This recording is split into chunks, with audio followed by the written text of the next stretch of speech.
Muy buenas tardes, queridos hermanos y hermanas de la Iglesia, la verdad que permanece. Sean tan amables, por favor, de abrir sus Biblias en el Evangelio de Mateo, capítulo 5.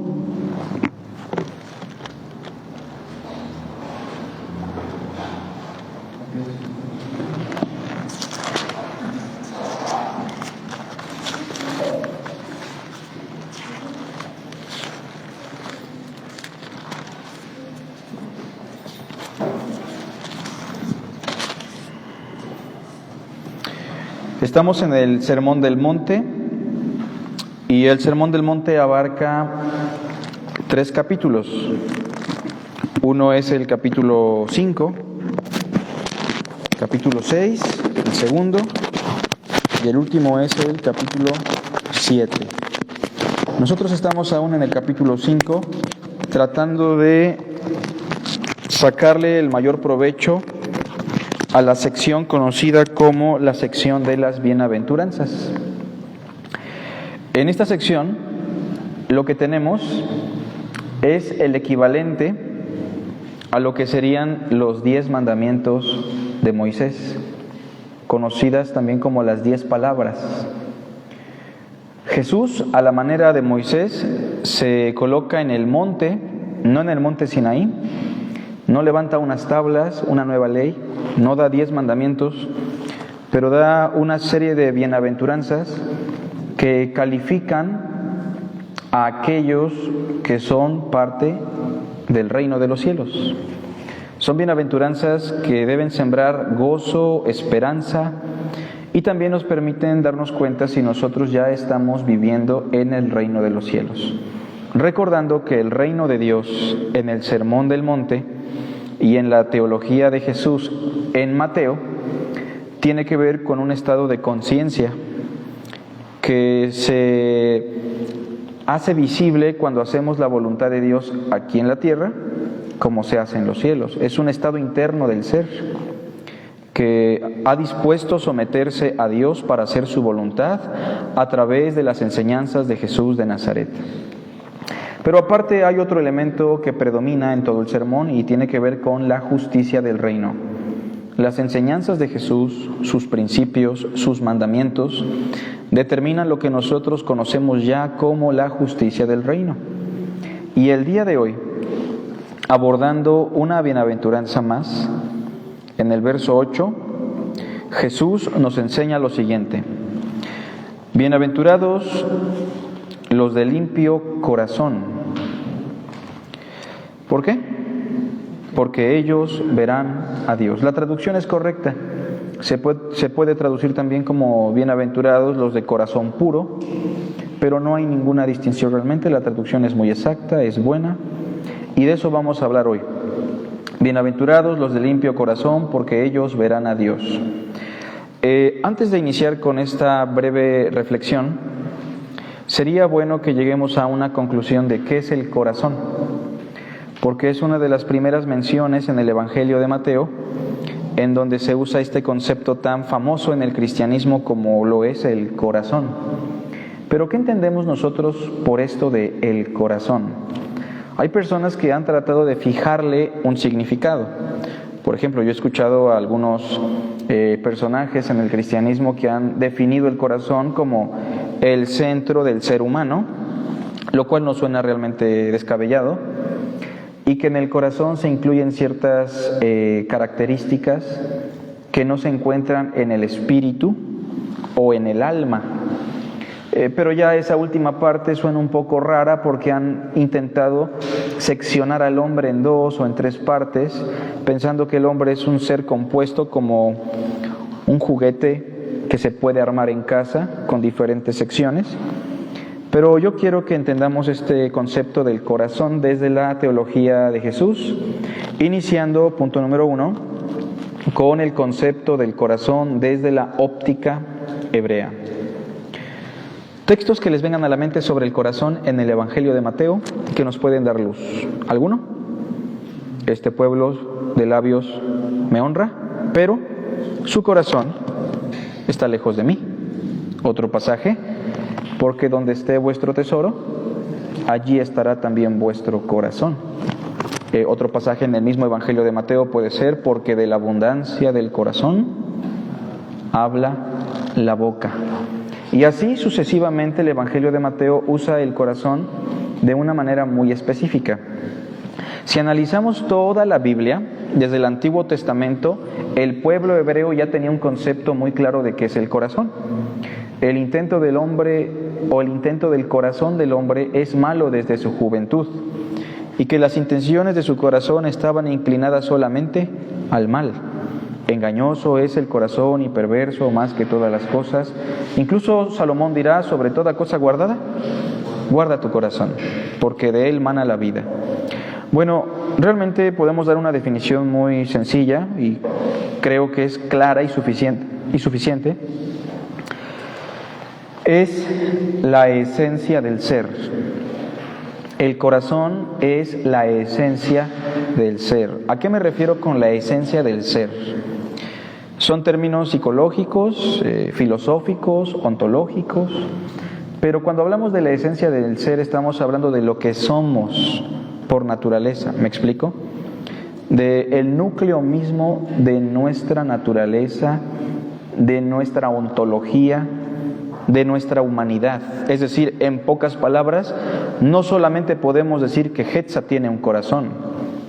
Lo que vamos a decir es que Hetza es ese corazón. ¿Me explico? Somos almas vivientes, como dirá también Pablo, como dirá Ezequiel: toda alma es mía, el alma que pecare, esa morirá. Y la realidad es que cuando hablamos del corazón, sí estamos hablando del centro del hombre, pero solamente de manera figurada, no que el corazón sea un órgano físico que se encuentre en el centro de nuestro cuerpo, sino figuradamente aludiendo a que el corazón es la esencia del ser humano. Incluso se puede definir en muchos contextos como un sinónimo ¿de qué? Del alma. A veces corazón es lo mismo que alma, a veces corazón es lo mismo que espíritu, a veces corazón es lo mismo que mente. Es decir, todos estos conceptos que son sinónimos y que pueden ser paralelos al corazón se refieren a la interioridad del ser humano. Yo creo que todos entendemos y sabemos lo que es la interioridad. Se puede manifestar de diferentes formas: cómo te sientes, cuando vas platicando contigo mismo, cuando vas reflexionando. El corazón, el alma, el espíritu, la mente, en muchos casos son sinónimos que aluden a la interioridad del ser, la cual determina todo lo que somos realmente y todo lo que hacemos también. Vamos a ver algunos pasajes para poder entender bien esta idea de corazón. Mi hermano Hetzaí me va a apoyar con Deuteronomio 6:5 y mi hermano Fernando me va a apoyar con Mateo 22:37 y mi hermano David lógicamente me va a apoyar con Hebreos capítulo 4 verso 12. Y yo quiero que noten en estos pasajes algo interesante, aunque también voy a agregar un pasaje que me ha llegado a la mente en este momento por revelación divina. La primera carta a Tesalonicenses lo va a leer mi hermano Frank, capítulo 5, versículo 23. Por favor, iniciamos con Hetzaí.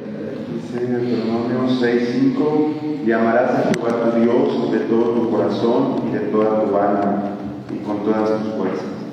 Noten cómo el texto dice: llamarás al Señor tu Dios con todo tu ¿qué?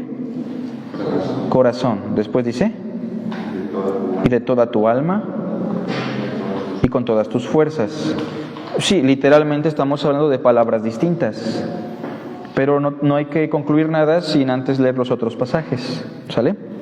Ahora leamos el mismo pasaje, pero en Mateo.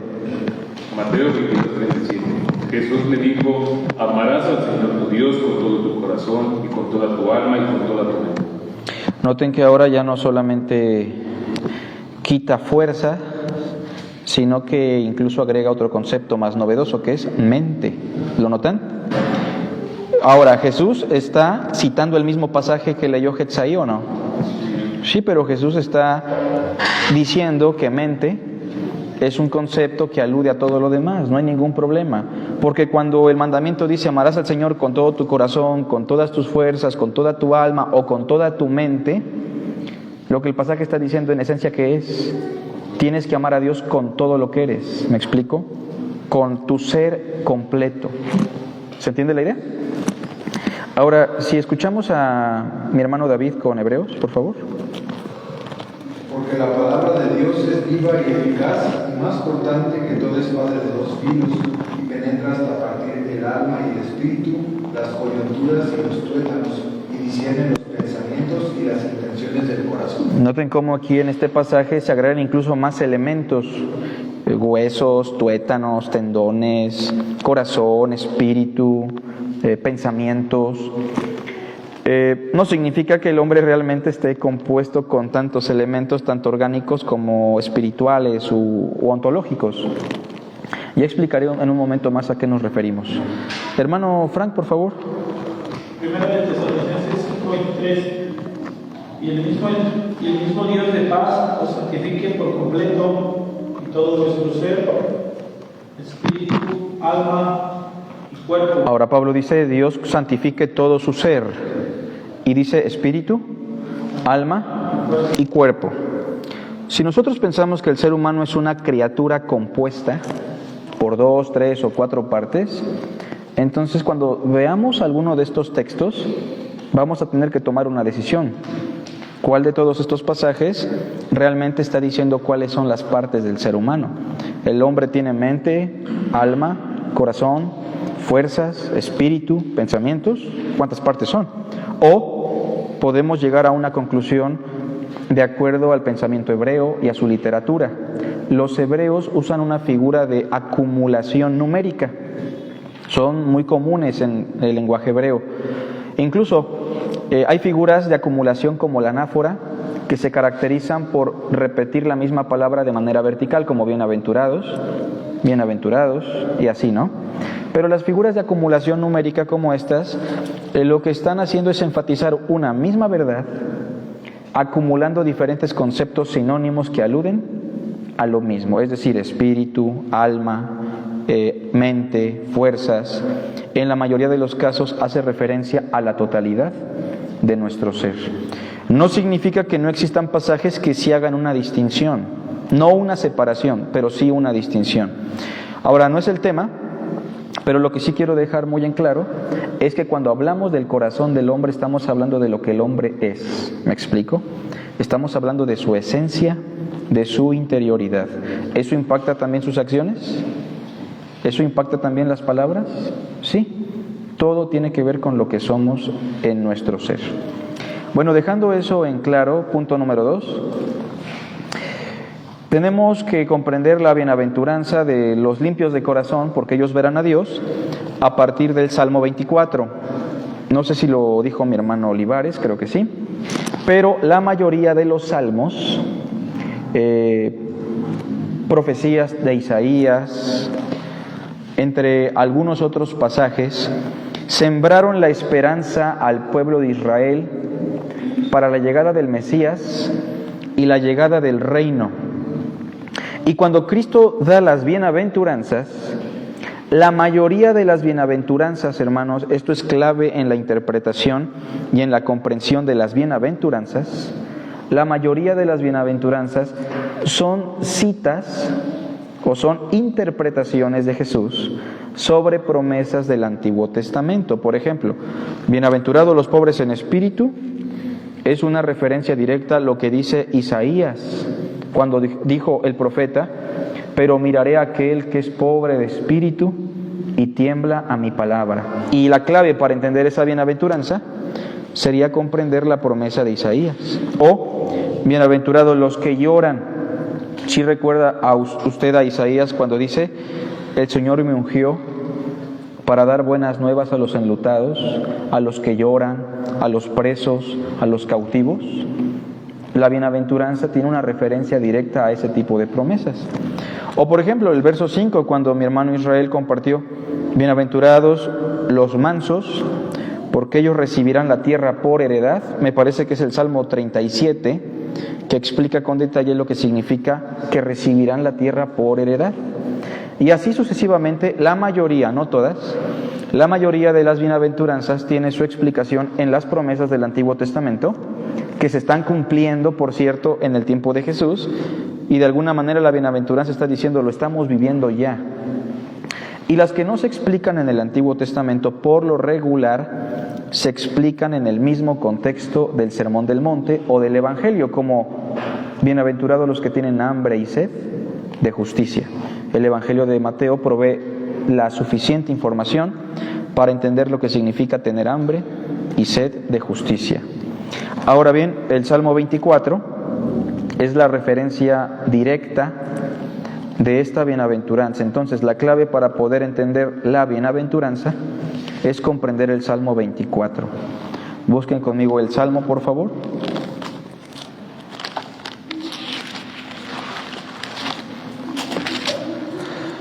Del Señor es la tierra y su plenitud, el mundo y los que en él habitan, porque Él la fundó sobre los mares y la firmó sobre los ríos. Noten lo que sigue. Una pregunta. ¿Quién subirá al monte del Señor? En ese momento quiero preguntarles, ¿David está pensando en el cielo? ¿O en qué está pensando cuando dice, ¿quién subirá al monte del Señor? Más abajo lo sigue diciendo. ¿Y quién estará en su lugar santo? Está pensando en Jerusalén y está pensando en el templo que está en Jerusalén. ¿Me explico? Desde la percepción hebrea, eso es una gran bendición. Visitar Jerusalén, entrar a los atrios del templo, adorar a Dios. Pero claro que lo que David pregunta, desde la óptica del Nuevo Testamento y la bienaventuranza de Jesús, ya tiene una percepción más cristiana. ¿Me explico? Ya tiene una percepción que va más allá de la misma tierra de Jerusalén y del mismo templo que estuvo en Jerusalén, porque ¿cómo termina la bienaventuranza? Ellos verán a Dios. ¿Me explico? Sí, Dios estaba en Jerusalén y en el templo, pero no debemos recordar que si lo proyectamos a la cosmovisión de Jesús, la hora viene y la hora es cuando ni en este lugar ni en Jerusalén adorarán al Padre. Ya el concepto es más amplio, tiene que ver con algo más trascendental, pero sigamos. ¿Quién subirá al monte del Señor y quién estará en su lugar santo? El profeta David, rey y profeta, por cierto, responde juntos: el limpio de manos y puro de corazón. ¿Me explico? Ahora quiero que note cómo se habla de el puro de corazón, pero inmediatamente está ligado con las manos. ¿Por qué? Porque hemos dicho que el corazón define todo lo que somos. Sigue diciendo el verso 4, el que no ha elevado su alma. Note cómo el concepto de alma es sinónimo ¿a qué? A corazón. El que no ha elevado su alma a cosas vanas, ni jurado con engaño. Una persona que es pura de corazón definitivamente no eleva su corazón, su alma, su espíritu a cosas vanas, ni tampoco jura con engaño, que por cierto ya veremos, tiene una relación directa con todo el sermón del monte. Verso 5. Él recibirá ¿qué? Bendición del Señor. Ahí está la bienaventuranza.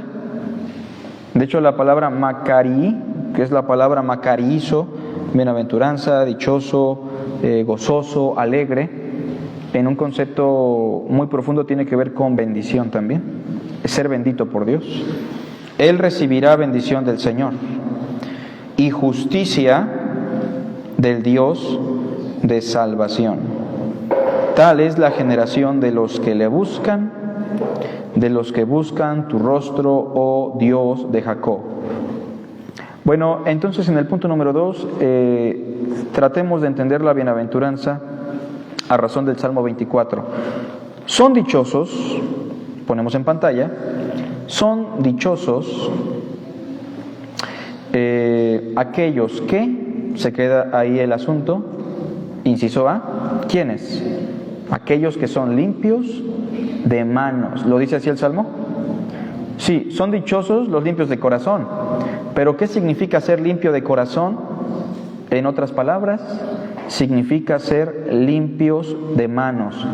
esto de limpios de manos no tiene nada que ver con lavarnos las manos antes de comer, que obviamente lo recomendamos para que no se enferme del estómago y pueda venir al servicio sin ningún impedimento. Pero limpios de manos es una figura de representación.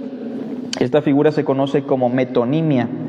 Es una figura emblemática, como cuando decimos los de la circuncisión. ¿Es un emblema de quién? Los judíos. O cuando se le dijo al rico: ahí tienes a Moisés y a los profetas. ¿Qué le quiso decir a Abraham? Ahí tienes las escrituras de Moisés y las escrituras de los profetas. Pero son figuras de representación, como cuando decimos la sangre de Cristo tiene poder. ¿Qué estamos diciendo con eso, hermanos? Por cierto, ¿es un conjuro mágico cristiano para que no nos pase nada malo y el Día de Muertos no nos afecte? ¿Qué significa la sangre de Cristo tiene poder? Sangre es una metonimia en el Nuevo Testamento de su sacrificio. Lo que tiene poder es su sacrificio, ¿me explico? No es que la sangre de Cristo sea un tipo de contraconjuro que va a contrarrestar las brujerías de la humanidad. Más bien que su sacrificio tiene poder. ¿Y poder para qué? Alguien dígame. Pues para perdonar pecados, ¿cierto? Para eso murió en la cruz. Entonces, en este caso, las manos son una figura de representación ¿de qué? De las acciones del hombre. ¿Quién es puro de corazón? Quien tiene unas manos limpias, quien tiene una vida íntegra. Y aquí vamos a hablar de integridad porque los cristianos batallamos mucho con la integridad. En otras palabras, nuestro corazón muchas veces está dividido. ¿Me explico? Y no somos ante Dios lo que profesamos ser ante los demás. Porque, por ejemplo, ahorita cantamos, hermanos, oramos a Dios, escuchamos su palabra, decimos amén, pero muchas veces nuestras acciones no son congruentes. Tenemos una doble vida, tenemos una vida secreta, hay acciones que están tal vez lastimándonos y lastimando a otros, y en ese sentido tenemos que evaluar esto de las acciones, porque ¿quiénes son limpios de corazón? Los que tienen las manos limpias. Ejemplo, vea conmigo a Isaías capítulo 1. En este sentido la bienaventuranza es muy práctica, porque ser limpio de corazón tiene que ver más con nuestras acciones que reflejan lo que hay en el corazón, que con llevar una fachada delante de Dios. Digo, todos somos en menor o mayor medida complicados, pero ser puro de corazón, recuerden, significa ser íntegro de corazón. Por cierto, ¿qué significa ser íntegro? Que mi corazón y mis acciones están íntegras, unificadas, no están divididas. Capítulo 1, basta con decir que es un reclamo de Dios a Israel, al pueblo de Judá y de Jerusalén, por su rebeldía. Verso 3, el buey conoce a su dueño y el asno el pesebre de su señor, pero Israel no entiende, mi pueblo no tiene entendimiento, no tiene conocimiento. Ahora el texto nos describe la condición de Israel a través de una analogía de un hombre enfermo, leproso, lastimado, golpeado. Vean el versículo 5. ¿Por qué querréis ser castigados aún? ¿Todavía os rebelaréis? Toda cabeza está enferma y todo corazón doliente, desde la planta del pie hasta la cabeza, es como una radiografía, todo está enfermo en Israel, todo está mal. Ahora, vean lo que dice el verso 11, por favor. ¿Para qué me sirve, dice el Señor, la multitud de vuestros sacrificios? Hastiado estoy de holocaustos de carneros y de cebo de animales gordos. No quiero sangre de bueyes, ni de ovejas, ni de machos cabríos. ¿Quién demanda esto de vuestras manos? ¿Ven eso? Cuando venís a presentaros delante de mí para hollar mis atrios. No me traigáis más vana ofrenda, el incienso me es abominación. Luna nueva y día de reposo, el convocar asambleas no lo puedo sufrir, son iniquidad vuestras fiestas solemnes. Vean por favor el versículo 15. Con las manos que ellos ofrecen sacrificio y holocausto a Dios, el verso 15 dice: cuando extendáis vuestras manos, yo esconderé de vosotros mis ojos. Asimismo, cuando multipliquéis la oración, yo no oiré. ¿Por qué, hermanos? Llenas están de sangre sus ¿qué? Sus manos. O sea, les está diciendo, ustedes son unos homicidas. Ustedes acaban con vida de otras personas, son perversos, son injustos, sus manos están llenas de sangre y aún así ustedes me están llevando culto, me están rindiendo ofrenda. ¿Me explico? En conclusión, Isaías dirá, este pueblo de labios me honra. De ahí surge el pasaje, ¿no? Pero su corazón está lejos de mí. Otro ejemplo que quiero mencionar y que es más eclesiástico es la primera carta a Timoteo. Me vino a la mente porque lo enseñamos hace unos 2 años y recuerdo que un texto dice más o menos así. 1 Timoteo capítulo 2, verso 8.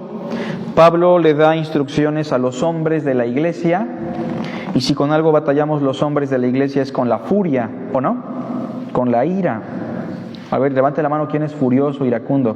Para que lo regañemos al ratito, ¿no es cierto? Todos, ¿no? Todos tenemos en menor o mayor medida, claro, unos más que otros, por nuestro contexto de familia, por cómo le hemos dado rienda a ese pecado en particular, pero muchas veces la ira, la furia, el enojo nos ha llevado a tomar decisiones equivocadas.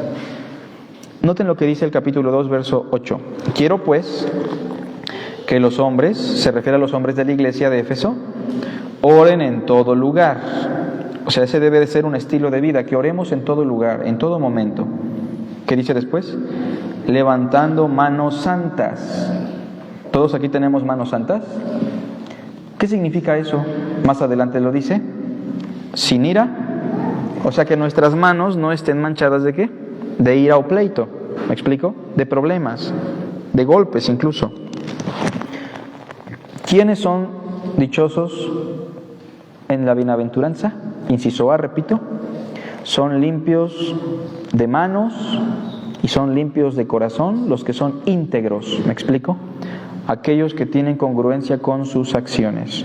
Y aquí preguntémonos cómo tratamos a nuestros padres, a nuestra esposa, a nuestros hijos, a la gente en el tráfico, sobre todo, ¿no? Porque nuestro corazón, si es puro, se va a reflejar en nuestras manos, en nuestras acciones, ¿sale? Podemos trabajar en ello sin duda. En el Salmo 24, por favor, tengamos en mente lo que estamos tratando de entender. ¿Quiénes son limpios de corazón? ¿Quiénes son dichosos según la bienaventuranza? Son dichosos aquellos que, inciso B, no han elevado su corazón a cosas vanas. Aquellos que no han elevado su corazón a cosas vanas. ¿A qué se refiere con esto de cosas vanas? La palabra vanidad no solamente significa inútil, inservible, significa aquello que es pasajero. Por ejemplo, Salomón dice vanidad de vanidades. No solo está diciendo que es inservible, está diciendo es pasajero. No nutre, no sirve, no edifica totalmente, no nos lleva a la plenitud. Y nosotros muchas veces como cristianos no somos puros de corazón, porque nuestro corazón se está elevando a cosas que son vanas. A mí me pasa seguido, hermanos, pero no debe ser una condición permanente en nosotros. ¿Me explico? ¿Cómo dice el Salmo 24? Los limpios de manos, ¿qué más? Y los que no han elevado su alma, ¿no? Dice así, a cosas vanas. Lo voy a leer para no inventar. Dice el versículo, el limpio de manos y puro de corazón, el que no ha elevado su alma a cosas vanas. Es decir, no han inclinado su corazón a lo inútil y pasajero. Puede ser nuestro negocio, ¿no? Puede ser nuestro trabajo, puede ser una casa, puede ser un auto, incluso cosas que son legítimas. Pero cuando el corazón está de lleno en eso, ¿me explico?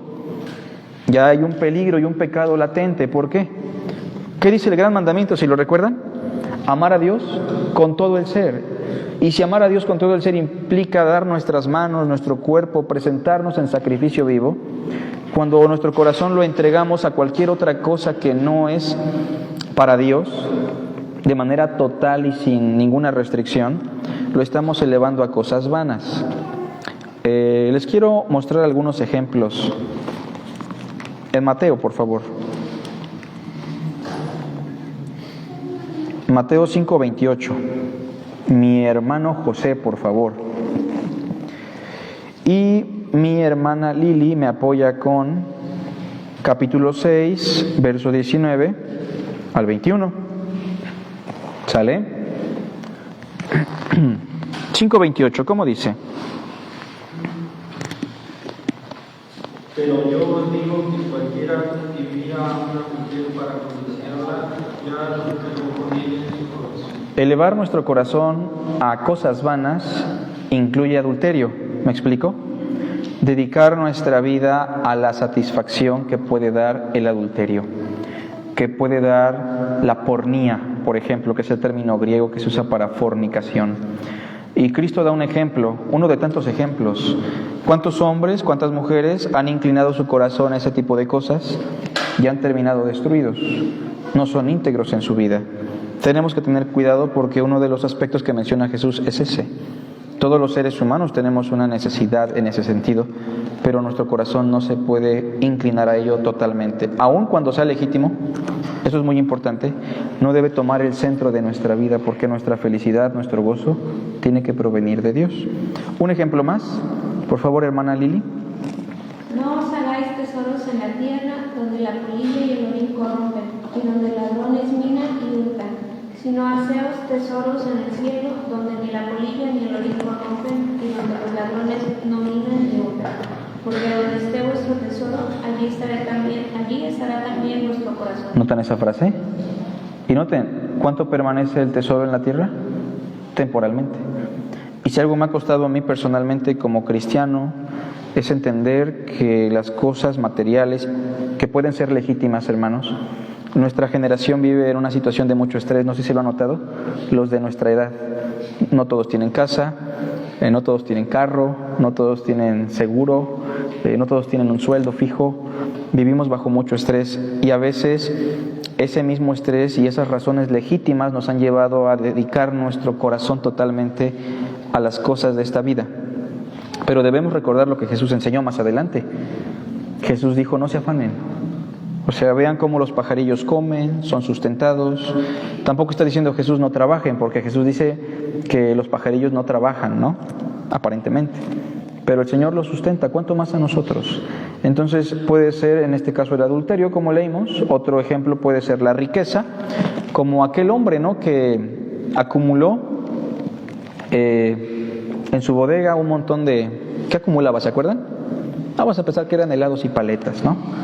O platillos de comida corrida, o cualquier otra cosa. Acumulaba muchas cosas. Su negocio estaba viento en popa. Y en ese momento dijo, tengo muchos bienes. Y usó una expresión que es apropiada. ¿Qué dijo? Ya sé lo que haré. Voy a hacer otro granero más grande, lo voy a ampliar. Voy a juntar mucho grano, mucho de aquello que yo estoy comerciando. Y usa una frase interesante. Y diré a mi alma. En México mi alma puede ser la esposa, ¿no? Como dice mi alma. Pero ya dijimos que en el contexto hebreo mi alma se refiere a él mismo. Y me diré a mí mismo, alma, tienes muchos bienes, tienes muchos helados reservados para mucho tiempo, ¿no? Por poner un ejemplo personal. Pero debemos tratar, hermano, que incluso lo legítimo no se lleve el corazón. Y eso es lo que significa el proverbio, sobre toda cosa guardada, guarda tu corazón. ¿Sale? ¿Quiénes son limpios de corazón? Los limpios de manos, los que no han inclinado su corazón a cosas vanas. Inciso C, según el Salmo 24, versículo 4 al final, ni jurado con engaño. Inciso C, son limpios de corazón y en consecuencia son dichosos aquellos que no han jurado con engaño. Hermanos, ¿nos gusta mentir a los cristianos? ¿Cómo ven? O no voy a decir si nos gusta, ¿lo hacemos con facilidad? ¿Cómo ven? Mentiras piadosas, ¿no? O mentiras necesarias a veces, ¿no? Como no, era necesario decir eso porque, hermano, somos confrontados muchas veces a decir mentiras y no debemos hacerlo. Jurar con engaño también es algo que nos desacredita porque de la abundancia del corazón habla la boca. Es decir, un corazón que no está dominado por el maligno. Ahora, ¿por qué ponemos por el maligno? Porque suena hasta como que muy grosero, ¿no? Está diciendo que el maligno me domina, hermano. pues muchas veces sí nos domina, aunque no debería, porque ya estamos libres de su poder. Pero nosotros nos acercamos a Satanás como cuando nos acercamos a un pitbull encadenado. ¿Qué tan peligroso es un pitbull encadenado, Dieguito?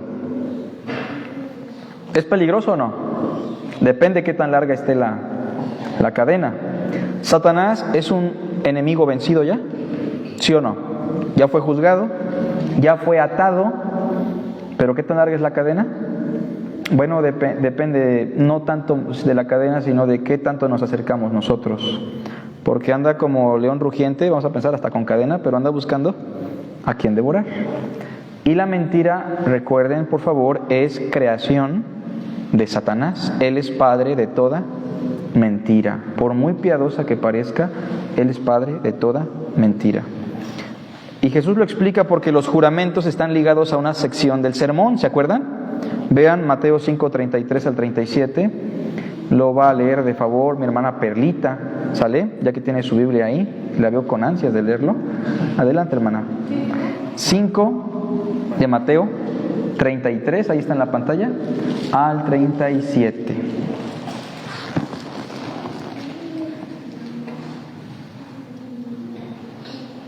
Además habéis oído que fue dicho a los antiguos: no perjurarás, sino cumplirás al Señor tus juramentos. Pero yo os digo, no juraréis en ninguna manera, ni por el cielo, porque es el trono de Dios, ni por la tierra, porque es el estado de los pies. Más, adelante, hermana. Ni por Jerusalén, porque es la ciudad del gran rey. Ni por tu cabeza jurarás, porque no puedes hacer blanco o negro un solo cabello. Pero sea vuestro hablar, sí, sí o no, sí, no, no, porque lo que es más de esto de mal proceder. Noten la frase final. Digan sí, sí, o digan no, no. Otro tipo de énfasis acumulativo, ¿no? Pudo haber dicho digan sí, pero pone 2 veces sí porque es el énfasis típico. O no, no, para decir no rotundamente. Y noten lo que dice al final. Lo que es más de esto, la expresión griega se debe traducir así, fíjense, del maligno procede, porque en este caso la traducción no es la mejor. La mejor traducción sería del maligno procede. Lo que está diciendo cuando mientes, esto procede directamente de Satanás, del calumniador, del mentiroso. ¿Me explico? Ahora, ¿qué tanto nos cuesta decir no a los latinos en general? O a los mexicanos. Hecha, échame la mano con 1,000 pesos para mañana, porfa. Tal vez Hecha dice, ya raya, pero... Sí, pa, yo te apoyo, no te preocupes. Él tenía que decir no. Si está raya, tiene que decir no, ¿me explico? Pues alguien me dice, hermano, ¿puedes venir mañana a visitarme? Necesito que vengas, hermano. Y, híjole, mañana me toca ver a la hermana Yolanda a las 6. Pero no te preocupes, hermano. 6:59 llego a tu casa. Tenemos que aprender a decir no. Y esto es lo que nos ha llevado muchas veces a mentir. ¿Me explico? Es tan fácil simplemente que si me hacen invitación a predicar o al grupo de niños o a la alabanza o al coro, mejor decir no o mejor decir sí. ¿Sale? Pero no podemos andar mintiendo, sobre todo en el ámbito del cristianismo y de la iglesia, porque esto procede del maligno, hermanos. Es dejar que el maligno se impregne en nuestro culto, en nuestra relación entre hermanos.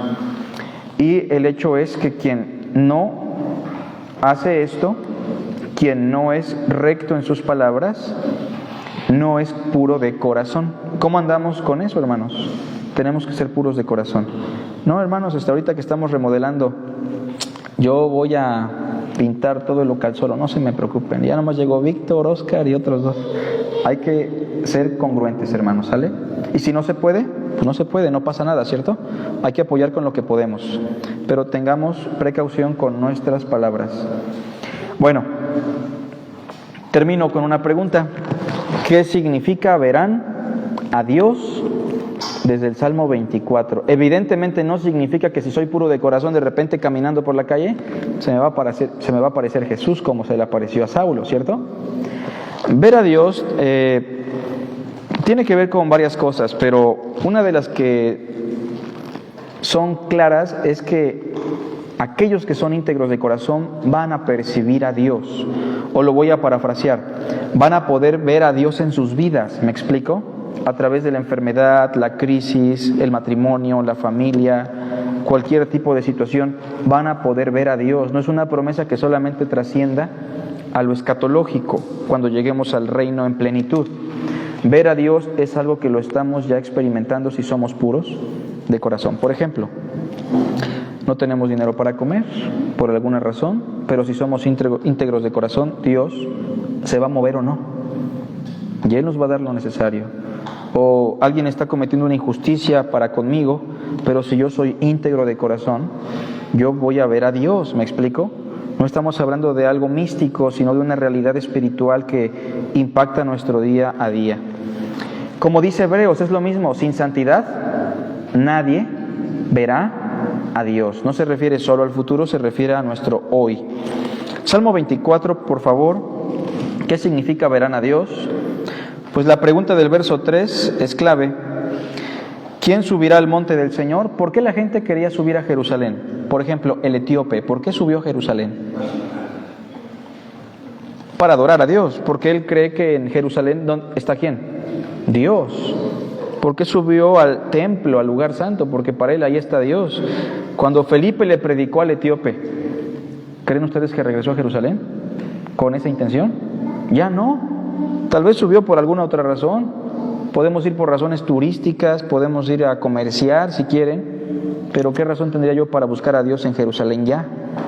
Obviamente la bienaventuranza para nosotros ya no tiene esa connotación de la presencia de Dios enclaustrada en un lugar, pero sí tiene una connotación más profunda. Inciso A, es tener acceso al lugar santo.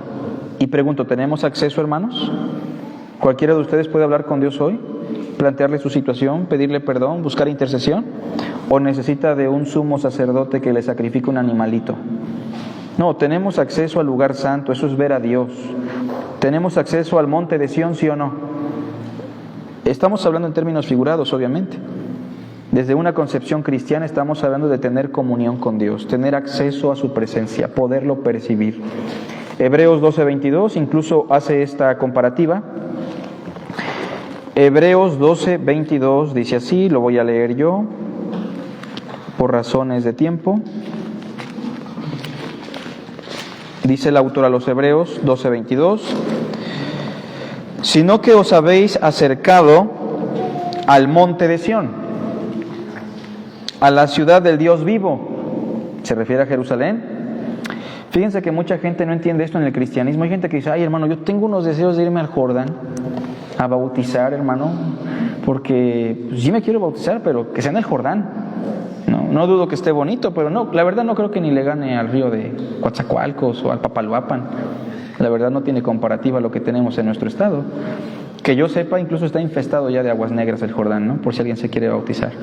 Pero la gente tiene esa tendencia a pensar que el río Jordán, quiero ir al Sinaí, quiero conocer la casa de Jesús, dónde murió Jesús, la tumba de Jesús. Si la gente supiera que los estratos de tierra, de escombro que hay en Jerusalén, son aproximadamente unos 300 metros arriba de donde caminó Jesús a través de las cruzadas y las diferentes guerras. Pero obviamente eso vende, ¿me explico? Y la gente tiene la idea de que ir a Jerusalén, ir al templo, tocar el muro como lo hacen los judíos a la fecha, les va a proveer de algo. Pero el texto, fíjense, aunque dice, se han acercado al monte de Sión, a la ciudad del Dios vivo, dice más adelante Jerusalén, ¿la qué? La celestial. No se refiere a esta ciudad de Jerusalén, sino a la celestial. ¿A qué más nos hemos acercado? A la compañía de muchos millares de ángeles. Nos hemos acercado a la congregación de los primogénitos que están inscritos en los cielos, a Dios el juez de todos, y a los espíritus de los justos hechos perfectos. Nos hemos acercado a Jesús, el mediador del nuevo pacto, y a la sangre rociada que habla mejor que la de Abel. Eso significa ver a Dios, tener contacto, comunión y acceso a Dios sin reservas. Y que si nuestro corazón es íntegro, lo vamos a percibir día a día. Vean por favor también capítulo 24 del Salmo, ya terminamos. ¿Qué significa verán a Dios? Dice el versículo 5 del Salmo 24, Él recibirá bendición del Señor. ¿Qué bendición, hermanos? Inmediatamente dice, y justicia del Dios de salvación. Solamente los íntegros de corazón, solamente los puros de corazón van a recibir la bendición de la justicia del Dios de salvación.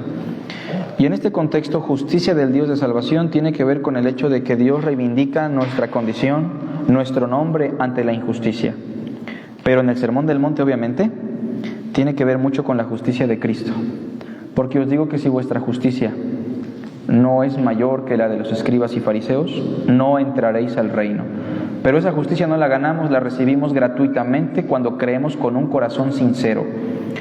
Que si confesares con tu boca que Jesús es el Señor y creyeres ¿en dónde? En tu corazón que Dios le levantó de los muertos, serás salvo. Porque con el corazón se cree ¿para qué? Para justicia. Y con la boca se replica para salvación.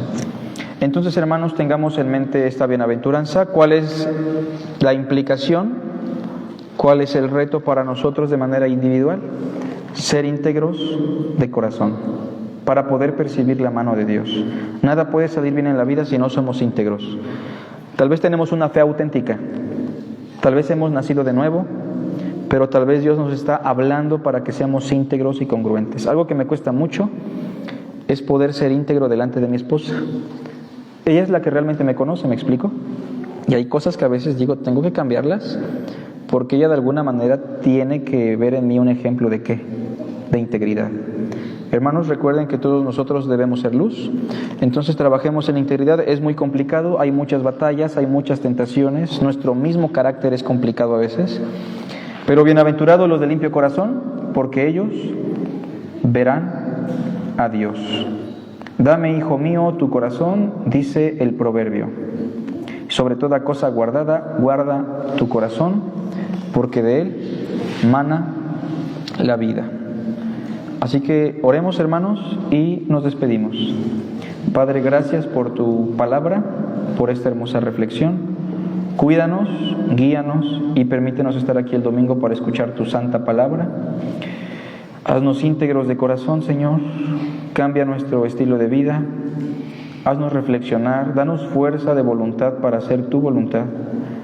Te lo pedimos todo en Cristo Jesús. Amén.